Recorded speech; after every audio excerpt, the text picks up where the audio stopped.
ಎಲ್ರಿಗೂ ನಮಸ್ತೆ. ನಾನು ಜಯಶ್ರೀ ತುಮಕೂರಿಂದ. ನೋಡಿ, ನಾವು ಮನೆ ಕಟ್ಟಿಸಿದಾಗ ರೂಮ್ಗಳಿಗೆ ನಾವು ಬಟ್ಟೆಗಳನ್ನು ಇಡೋಕ್ಕೋಸ್ಕರ ವಾರ್ಡ್ರೋಬ್ಗಳು ಮಾಡಿಸ್ತೀವಿ. ಅದರಲ್ಲಿ ಓಪನ್ ಡೋರ್ ವಾರ್ಡ್ರೋಬನ್ನು ಮಾಡಿಸ್ಬೋದು, ಸ್ಲೈಡಿಂಗ್ ಡೋರ್ ವಾರ್ಡ್ರೋಬ್ಗಳನ್ನು ಮಾಡಿಸ್ಬೋದು.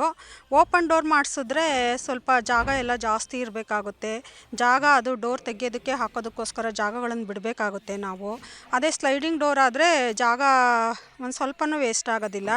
ಇರೋ ಜಾಗದಲ್ಲಿ ವಾರ್ಡ್ರೋಬ್ ಮಾಡಿ ಮಿಕ್ಕಿದ ಜಾಗನ ನಾವು ನಿಂತ್ಕೊಳ್ಳೋದಕ್ಕೆ ಎಷ್ಟು ಬೇಕೋ ಅಷ್ಟು ಬಿಟ್ಕೊಂಡು ಮಿಕ್ಕಿದ್ದನ್ನು ನಾವು ಯೂಸ್ ಮಾಡ್ಕೋಬೋದು ರೂಮ್ನಲ್ಲಿ.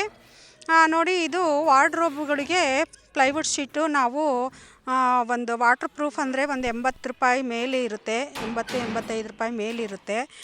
ಮತ್ತು ಅದಕ್ಕಿಂತ ಕಮ್ಮಿದು ಅಂದರೆ 70-75 ರೂಪಾಯಿದು ಇರುತ್ತೆ. ಆ ಥರ ಶೀಟ್ಗಳನ್ನು ನಾವು ಇದಕ್ಕೆ ಬಾಕ್ಸ್ ಮಾಡೋದಕ್ಕೆ ಹಾಕ್ಕೋಬೇಕಾಗುತ್ತೆ. ಈ ಬಾಕ್ಸ್ ಮಾಡೋದಕ್ಕೆ ಹಾಕೋದನ್ನೇ ನಾವು ಇದಕ್ಕೆ ಹಾಕೋದಕ್ಕೆ ಬರೋದಿಲ್ಲ, ಯಾವುದು ಡೋರ್ಗಳಿಗೆ ಹಾಕೋಕ್ಕೆ ಬರೋದಿಲ್ಲ. ಈ ಸ್ಲೈಡಿಂಗ್ ಡೋರಿಗೆ 25 mm ಬೋರ್ಡೇ ತಗೋಬೇಕಾಗುತ್ತೆ. ಅದು ಬೇರೆ ಥರ ಇರುತ್ತೆ. ಅದು ಪ್ಲೈವುಡ್ ಶೀಟ್ ಇರುತ್ತಲ್ಲ, ಆ ಥರ ಇರೋದಿಲ್ಲ. ಇದೇ ಬೋರ್ಡು ಬೇರೆ ಥರ ಇರುತ್ತೆ, ಗಟ್ಟಿ ಇರುತ್ತೆ.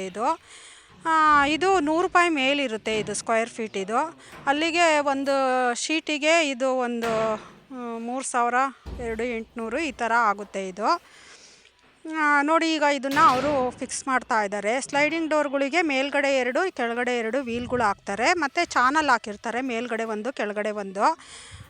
ಚಾನಲ್ನಲ್ಲಿ ಇವೆರಡು ಡೋರ್ಗಳನ್ನ ವೀಲ್ ಹಾಕ್ಬಿಟ್ಟು ಫಿಕ್ಸ್ ಮಾಡ್ತಾರೆ. ವೀಲ್ಗಳೇ ಸ್ವಲ್ಪ ಜಾಸ್ತಿ ಇರುತ್ತೆ.